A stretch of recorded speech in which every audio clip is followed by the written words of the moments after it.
சமூகத்தில் நிறைய பேர் இருக்கிறாங்க, அவங்க கிட்டத்தட்ட பருவ வயசுக்கு வந்தத்தில் இருந்து இன்றைக்கு அவங்க ஆட்டும் பாவம் செஞ்சுட்டு இருக்கிறாங்க. என்ன தெரியுமா விசேஷம்? யாருக்குமே தெரியாது, மாட்டவே இல்லை, மாட்டவே மாட்டாங்க. அவங்களுக்கு தெரியும் கன்ஃபார்ம் மவுத்து வரைக்கும் இது மாட்டாது. பெரிய சந்தோஷப்படுறதுக்கு ஒன்றுமே இல்லை, கவலைப்படுங்க. அதே நிலைமையில் மவுத்து வந்தா யுபாசுக்குள்ள ஆபத்தின் அலாமா மாத்தாலை, ஒரு மணி எந்த நிலையில் மரணிப்பான் அதே நிலையில் எழுப்பப்படுவான். விபச்சாரம் செஞ்சு கொண்டிருக்க போகல மவுத்துண்டால், ட்ரக்ஸை இழுத்து கொண்டிருக்க நேரம் மவுத்துண்டால், சாராயம் குடிச்சு கொண்டிருக்க நேரம் மவுத்துண்டால், ஹராத்தை செஞ்சு கொண்டிருக்க நேரம் மவுத்துண்டால், எழுப்பப்படுவதும் அதே நிலையில். சொல்லி வருமா மவுத்து? உனக்கு இந்த நாள் இந்த நேரம் சொல்லிட்டு வருமா? அல்லாஹ்வுடைய தூதர் சொன்னாங்க, இதா ராய்த்தல்லாஹ் யுத்தில் அப்த மின துன்யா லா மஆசி மா யுஹிப். மேல்கை புல்லரிச்சு போகணும். ஒரு மனிதன் விரும்புகிற மாதிரி பாவங்கள் செய்யறதுக்குள்ள சூழலை பெற்றிருப்பதை நீங்க கண்டால் என்ன அப்படின்னா,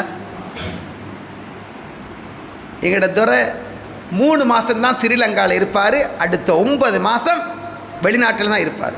துரையை சந்தித்தா இப்படி 3 மாதம்தான் ஸ்ரீலங்காவில், 3 மாதம் இல்லை மோளை வெளிநாட்டில் தான் நிற்கிறேன். வைஃபையும் கூட்டிக் கொண்டா போகிறீங்க, என்ன வைஃபை கூட்டிக் கொண்டு போகிறது? அதுதானே வேண்டிய வட்டம் மீக்கு நோமல் அனுபவிக்காத ஒன்று இல்லை மௌலவி. உலக நாட்டில் எல்லாத்தையும் அனுபவிச்சு தான் நிற்கிறேன். அல்லாஹ் ரப்பு அள்ளித்தாரான் அல்ல, உனக்கு டொன் கணக்கில் தருவான். குர்ஆன் சொல்லுது, சும்மாவல்ல விசாலமாக்கி தருவான். நீ நினைக்கிறாய் பள்ளிக்கு கொஞ்சம் ஒரு 10,000 ரூபா 5 லட்சம் ரூபா கொடுக்கறதால, அல்லது ஒரு விதவைக்கு பார்சலை கொடுக்கறதால, அல்லது வேற ஏதோ நல்ல பணிகள் செய்யறதால என்ன இதெல்லாம் மறந்து நினைக்கிறாய். மறையாதே. நீ இங்க கிள்ளி கொடுக்குற, அங்க நீ அள்ளி கொடுக்குறாய். விபச்சாரத்துக்கு அள்ளி கொடுக்குறாய், ரூம் போடுறதுக்கு அள்ளி கொடுக்குறாய், அதுக்கு இதுக்கு நிறைய கொடுக்குறாய். விசாலமாக நீங்க அல்லாஹ் ஒரு மனிதனுக்கு பாவம் செய்வதற்குரிய சூழல் கொடுத்திருப்பதை நீங்க கண்டால், இன்னமா ஹுவ இஸ்தித்ராஜ், விளங்கிக்கங்க. அது ஒரு இஸ்தித்ராஜ்ன்றதை சுலபமாக விளங்குங்க. மற்ற ஊர்களை மாதிரி கஷ்டப்படுத்த தேவையில்லை. மிகப்பெரிய அருள் குளத்தெல்லாம் சந்திக்கிறார். பக்கத்தில் குளம், பிரமாண்டமான குளம், 5000 ஏக்கர் நிலப்பரப்பு கொண்ட விசாலமான குளம்.